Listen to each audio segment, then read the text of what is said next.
This is the podcast version of The Sandy Show. Listen live every morning on 103.1 in Austin or stream on the iHeartRadio app. Enjoy the show. Thanks for being here. My name's Sandy. This is my beautiful, talented, yet somewhat acerbic wife. Her name is Tricia. Hi, everybody. So Tricia's first funny yesterday was, if it's cold and you stink, bad MFer. If you stink in the cold, yeah, that's what it is. You are a dangerous MFer. Yeah, that's what it is. That's okay. I got it wrong. Yeah. That was good. That was yesterday's. Her first funny for today coming up in just a sec. But first, you want to take a look at some birthdays today? Sure. Celebrating birthdays today include Mickey Mouse. Aw, Mickey the Mouse. He's 97 years old today. Owen Wilson is 57 years old today. Do you remember the singer Duncan Sheik? Yes. Barely Breathing was his big hit. He turns 56 today. News anchor turned podcaster Megyn Kelly is celebrating number 55 today. Okay. And finally, although I never liked the Boston Red Sox, still don't, I always loved David Ortiz. His nickname is Big Papi. Mm-hmm. And he celebrates his 50th birthday today. So Mickey Mouse is 97. Mickey is our daughter's Lovey. Yep, it's her Lovey from childhood. From the beginning. Mickey still sits on her bed, so I should let her know. Maybe she'll have a little birthday party for Mickey. Sits right next to Chicken Love. To Chicken Love and Little Poodoo. Little Poodoo. Those are the big three. The big three. Her original Loveys. They reign supreme. They overlord all the other stuffed animals. Oh, and there is a lot of stuffed animals in there. Yeah. Those three, and then including my Lovey from my childhood, Muffin, the dog, those reside on her bed. Nobody else can. No. And my Pooh Bear wants nothing to do with any of them. Yeah, your Pooh Bear, because your Pooh Bear is not a real Pooh Bear. Your Pooh Bear is from another land. Dude, your muffin looks like it came out of a claw machine. It does not. My muffin is Mine's bean-filled exotic. and sturdy and has stood the test of time. Yours is exotic, because that's what every kid wants, is an exotic Pooh Bear. It's a knockoff from Thailand. My dad got it for me when he was in Thailand. What do you want to do? I don't know. I'm just saying. What's first thing made you laugh today? I need a substitute teacher to wheel a TV in from the hallway for the rest of 2025. Please. Please. Can we just have movie day for the rest of 2025? They don't do that anymore. They don't wheel TVs in anymore. I don't know. They all have these giant touchscreen TVs in their rooms. Oh, they don't wheel them in anymore, but they definitely still have movie day. Oh, yeah. History teacher / coach. Yeah. Oh, yeah. Oh, yeah. Landry's like, we're having a movie day today for our unit. And I'm like, what's the movie? War Horse. Yeah. Cinderella Man. I'm like, amazing movie. Yeah. But what does it have to do with what you're learning? She's like, I don't know, but Coach will point it out. I think it's just Coach wanting to watch his favorite movies during class. Oh, no. It's Coach wanting to draw up plays while the kids are watching. That's what I used to get pulled out of history class and sit just outside the door while the film was going on inside and go over plays with Coach Butler. The whole period. That's what we did. I didn't learn anything other than football plays. But you passed the class. Interesting. I did. I never had to stay after school for being late either. Never. It was really weird. Strange how that happened. That is weird. You got lucky, Sandy. Coming up on the show, we're going to share with you some things that happened 10 years ago this week. So stick around. Charlie Sheen is in this, by the way. So is the Oxford Dictionary. So stay with us. And Tricia's got the story we love coming up next.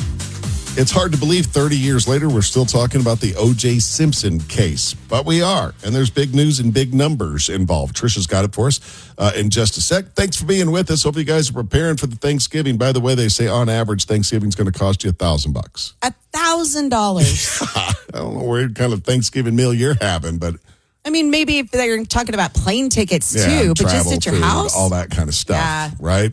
So, hey, things are expensive. The stories we love. Last week, OJ Simpson's estate filed court documents accepting a settlement with Fred Goldman, who was Ronald Goldman's father. Malcolm Laverne, who is the Simpson estate executor, filed documents in which he accepts Fred's creditor claim in the amount of pretty much $58 million. Wow. $58 million plus judgment interest on the approved amount. Goldman originally demanded more than twice that amount, but the adjusted amount has been agreed upon, with the estate saying that it plans on paying out as much of it as it can as they continue to auction off items that OJ had when he died. OJ, everybody remembers, was acquitted of the murders, but the Goldmans took Simpson to civil court the following year, and he was found liable in Ron Goldman's death. So 30 years of double the settlement amount plus interest added onto that. Mm-hmm. This is what they've settled on. I don't think that OJ has that many items to auction off that would even put a dent in a $58 million settlement. Do you? I have no idea. I doubt it. I mean, I have no clue. But Ron Goldman, he said he'd never quit. He said he would never stop going after it, and good for him. No, I agree. I mean, it's pretty much literally the only thing he has left to do for his son. Right. And I think Ron's in his 80s now. Or excuse me, his dad, Fred, is in his 80s now, early 80s. And he never gave up. And you recently watched that OJ documentary, right? Yeah, and just when you think you knew everything about the OJ Simpson case, you watch that and you're like, holy crap. There was so much information in that documentary. I watched it a few months before you did, that I knew nothing about. That a lot of people knew nothing about. I watched it, and after I got done, I said to Tricia, I go, all right, two things. One, there's no doubt he did it. Oh, yeah. Two, I can totally see how the jurors came up with not guilty. They couldn't prove not guilty. Right. I mean, they really couldn't prove it. Right. But had some of the information that wasn't entered into evidence been heard, there's no way he would have been let off, I think. Right. I mean, it's a weird case. It is weird. You can tell remember Christopher Darden, the assistant prosecutor? It still haunts him. Oh, yeah. He hates it. To this day. He's like, I will always be the guy that screwed up, the guy that put the gloves on OJ. Yep. Yeah. And his agent told OJ not to take his arthritis medicine. To make sure his hands were swollen. Yeah. Yep. Oh, God. But I mean, also, what a legal defense team he had. Oh, yeah. An incredible defense team. Oh, yeah. To think of that. Yeah, he did, for sure. One thing I will tell you about it is that at the end, his agent's talking to him, and they said, we were sitting outside at his house by the pool. It was a few days after the thing had happened, the not guilty verdict had come back. And he said, the agent said to him, he goes, what happened that night? And he goes, what do you think happened? He goes, I've never thought of you as a killer, but I think you did it. And OJ said, if she hadn't come to the door with a knife in her hand, she'd still be alive. Mm-hmm. Crazy. Yeah. Again, things you thought you knew everything there was to know. Crazy. It's a great documentary. Yeah, it's good. Check it out. It is on is it Netflix? I believe American it's Netflix. Manhunt. Mm-hmm. That's what it's called. Check it out. It's only 4 episodes, but it's good. Yeah. Really, really good. That's the story we love. She's Tricia. I'm Sandy. More coming up. 1031austin.com. 10 years can go by pretty darn fast if you stop and break it out like we think. I look at it this way. It's been 10 years since our daughter was 6. That's how I gauge it. 10 years ago, Landry was 6, and then I know exactly what I was doing. Right. It's really weird. And so here are some things that happened 10 years ago this week that may jar your memory and go, wow, it's been 10 years. Or go, whoa, it's been 10 years. It was 10 years ago that Charlie Sheen announced he was HIV positive. He told the Today Show interviewers that he had it for about 4 years and that he'd been paying people off to keep it a secret. He spent about $10 million. Paying people off To keep it a secret that he was HIV positive. Also, it was 10 years ago this week. Tricia is a very wordy person. She plays Wordle every day. Did you get it this morning? I did on the 3rd try. Congratulations. Thank you. That's quite an accomplishment. Thank you. Oxford Dictionary's word of the year was an emoji. Not even a word. Yeah, it was the first time they gave it to something that wasn't a word. It was the tears of joy emoji. Yep, that's what it was. I wonder how they picked that particular one. I don't know.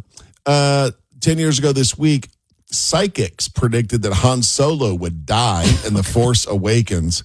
But they do say this. A lot of Star Wars fans also predicted that. So it really didn't take a psychic power.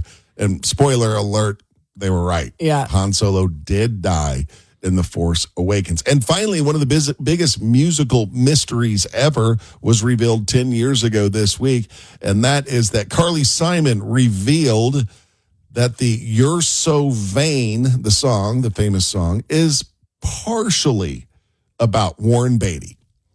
She said the second verse is about him. The other two men it's about are still a mystery. Oh, I always thought it was about one guy. I did too. I didn't know it was about Each more than verse that. is about somebody different. Let me tell you, and She's a bad picker, it sounds like. And I always think that this way. Maybe this is just shows my personality. If I'm Warren Beatty and that song's about me, I am sticking my chest out. I'm like, yes, I am. Really? Because it makes him look like a douche. Yes, I would. I would be like, yes, I am. That's me. I'd own it. Because she wrote a song about him. Because she thought he got in under her skin enough for her to write a song. So that's how all the guys that Taylor Swift has written about. That's how they should be feeling too. Oh, Lord. Yes. Oh, my God. Yes. But I mean, also, it's Warren. He's Warren Beatty. You know, he's a very attractive man, right? Mm-hmm. So I think he was dating in a league below him back then with Carly Simon. What? Really? Yeah, Warren Beatty. Carly Simon was one of the most famous singers and songwriters at that time. But attractive? I mean, she's cute. She is not Taylor Swift. You know what I'm saying? I'm just wow. saying. Some people just fell out of their chairs right now saying that Taylor Swift, you rank Taylor Swift above Carly Simon. On appearance. On appearance. Yeah. Okay. You don't think... Not on songwriting or singing? That's not what this is about. I know. I'm just saying. No. Sandy, I'd puff my chest out. I would. I'd be, yep. I lived rent-free in her head so much. She wrote awful. Well... That's some things that happened 10 years ago this week. What is your name? Tricia. I'm Sandy. Stick around, more coming up. 1031austin.com. All right, there is a certain type of toys that are going to be out this Christmas that could be a huge issue as you're sitting around having your family Christmas and opening up prizes. These things could a little out of line. The things that Santa brought the children. Yes. We've got it for you in Care Don't Care.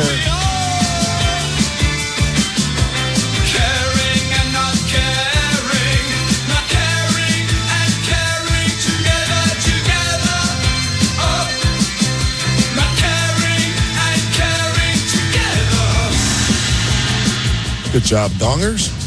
We'll get to the Christmas toy in just a moment. But first, Tricia, Care Don't Care to know what band became the first major artist to release a song as an exclusive digital download.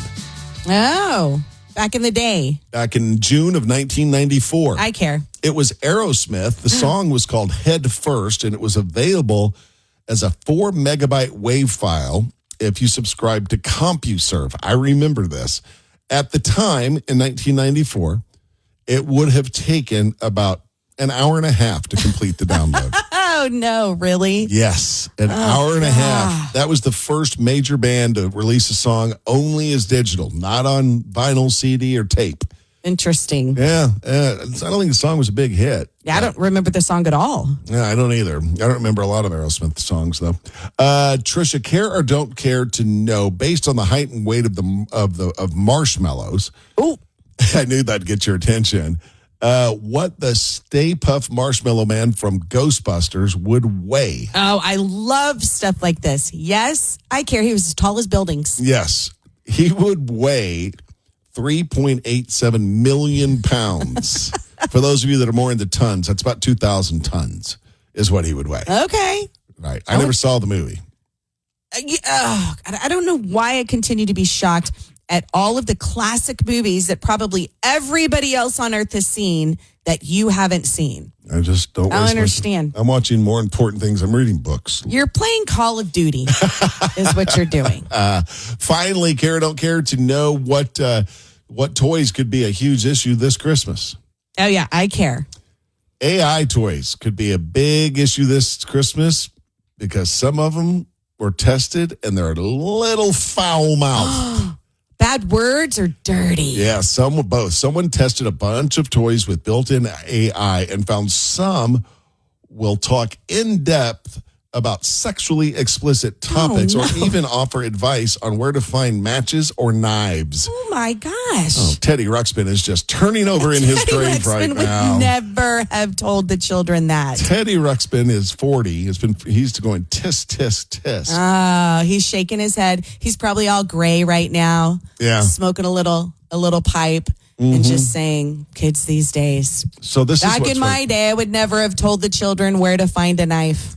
And from the not fun place to work department, a nonprofit called Public Interest Research Group released its 40th annual Trouble in Toyland report. God. And this is where that comes from. Wow.